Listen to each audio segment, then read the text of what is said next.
How can I differentiate between what my heart is saying and what my mind is saying? You can't.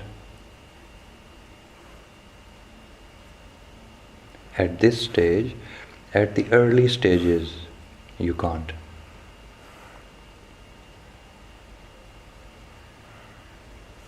At the early stages of the path, you have to follow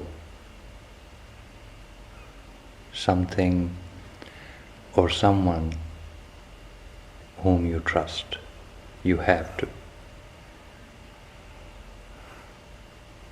You don't have a choice. It starts with belief.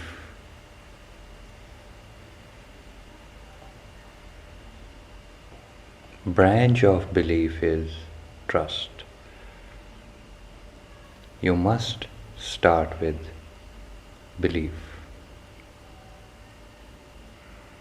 You're talking about the ability to differentiate between a pure heart and a pure mind.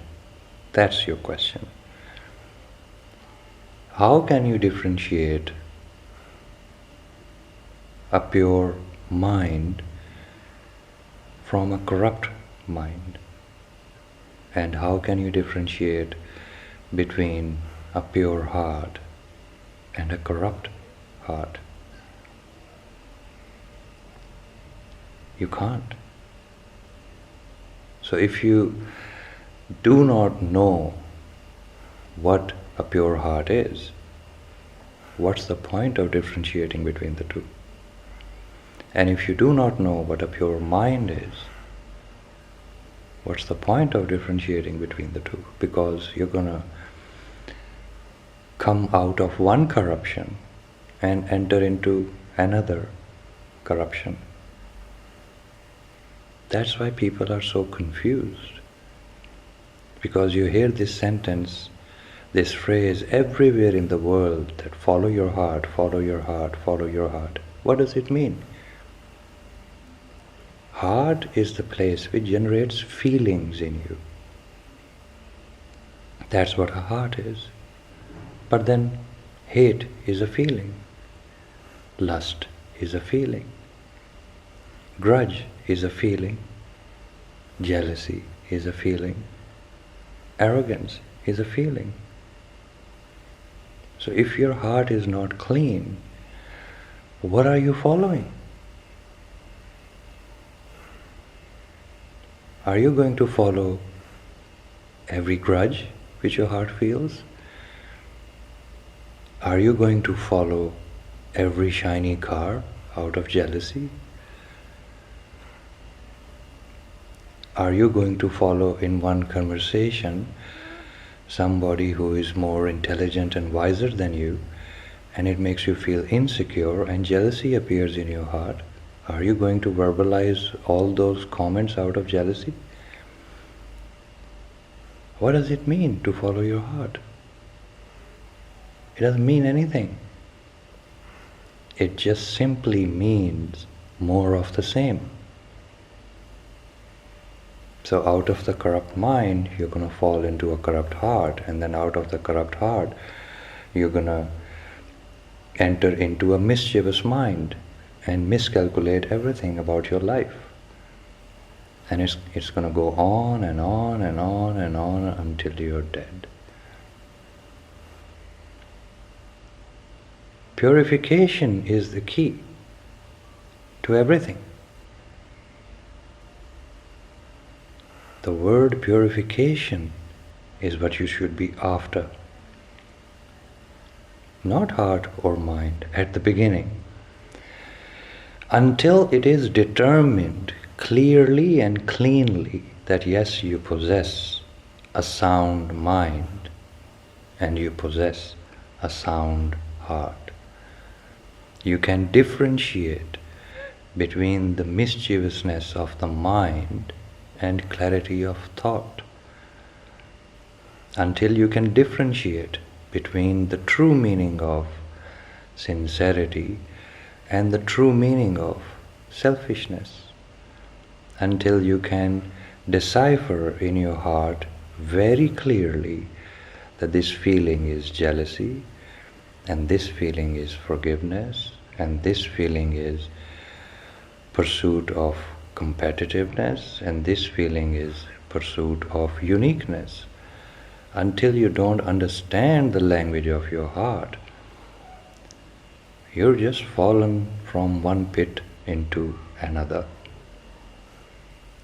And then 6 months following that heart, you realize this is not the right place where I was hoping I would end up.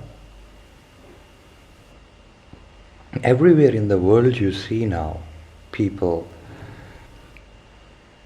having love marriages. Everybody is after love, love, love, love, love. There is no love without commitment. So why are there so many divorces? So what were they following? They all followed their heart. And their love lasts from a week to 6 weeks to 6 months to 6 years. And then their love is finished. Because you don't understand the meaning of the word love. Love's beginning is affection, and its end is sacrifice. That's the meaning of love. And from affection to sacrifice, this journey is only done through commitment, honesty. These are lesser attributes of love, what we call love.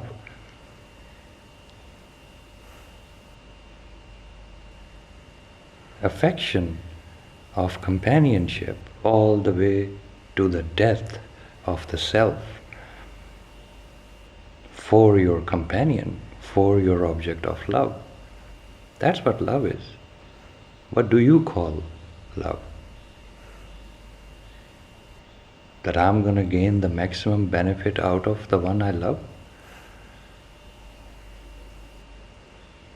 You're not talking about love, you're talking about a candy. You're talking about chips. You're talking about McDonald's. You want to eat love. You don't want to live love.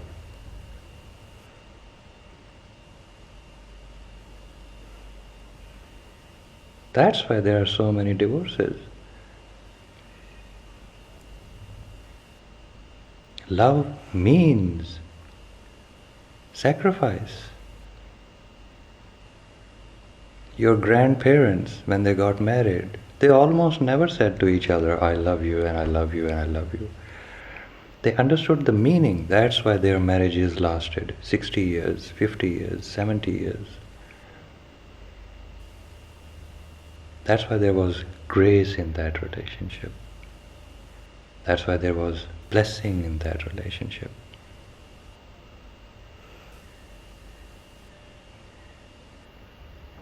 Your grandfather was only committed to your grandmother, and your grandmother was only committed to your grandfather.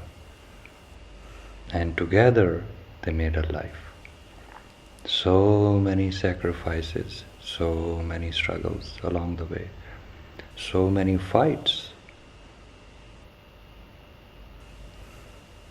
But they stuck with each other for the sake of companionship, for the sake of love.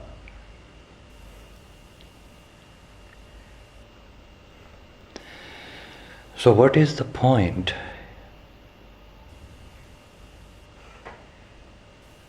Look at yourself right now and look at everybody around you.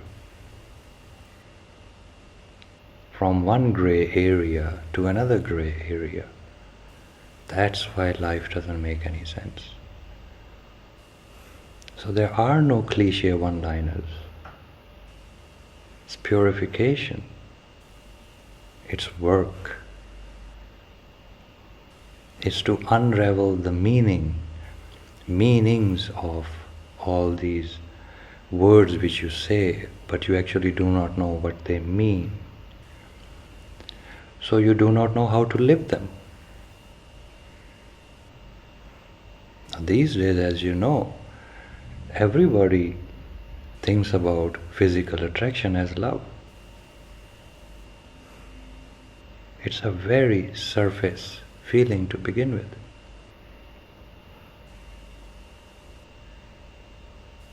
In reality, physical attraction has absolutely nothing to do with love. Because love is an energy.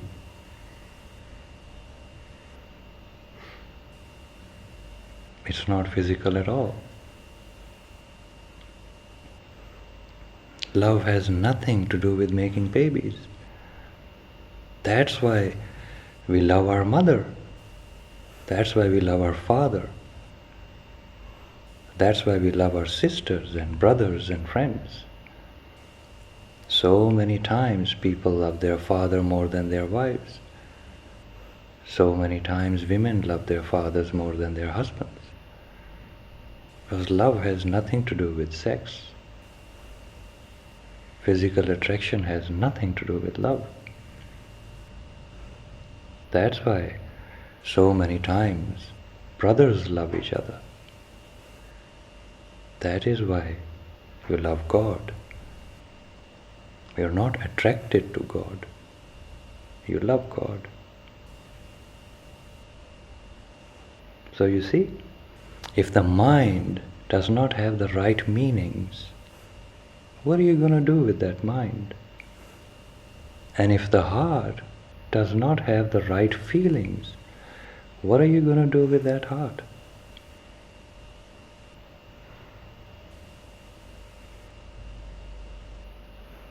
Why do you want to know your heart?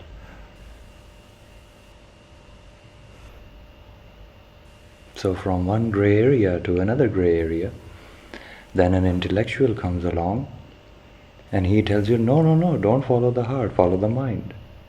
And you'll say, well, that makes sense. I've been following my heart for 20 years and nothing happened. So then you follow the mind, but the mind is corrupt. And then the next 20 years you follow your mind and then still nothing happens. How many times you're going to do that? How much life do you have to do that?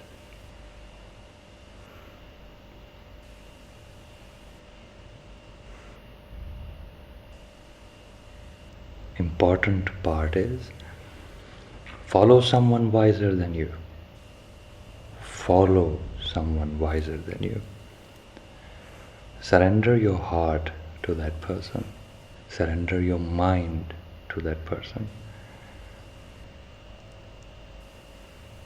Ask him, teach me. Teach me the meanings. I want to live those meanings. I don't wish to speak shallow words. I want to know what sincerity is. I want to know what prophetic sincerity is. I want to know what honesty is. I want to know what prophetic honesty is. I don't want to just say that I love someone. I want to create a story of love. I want to live it. I don't want an average life, a meaningless life. I want to live life to the fullest. I do not want a selfish life. That every amazing word eventually turns back towards my own ego and comforts my own ego. I don't wish to have a selfish life. I do not want to have a corrupt mind. and I do not want to have a corrupt heart. Follow someone who can show you difference between the two,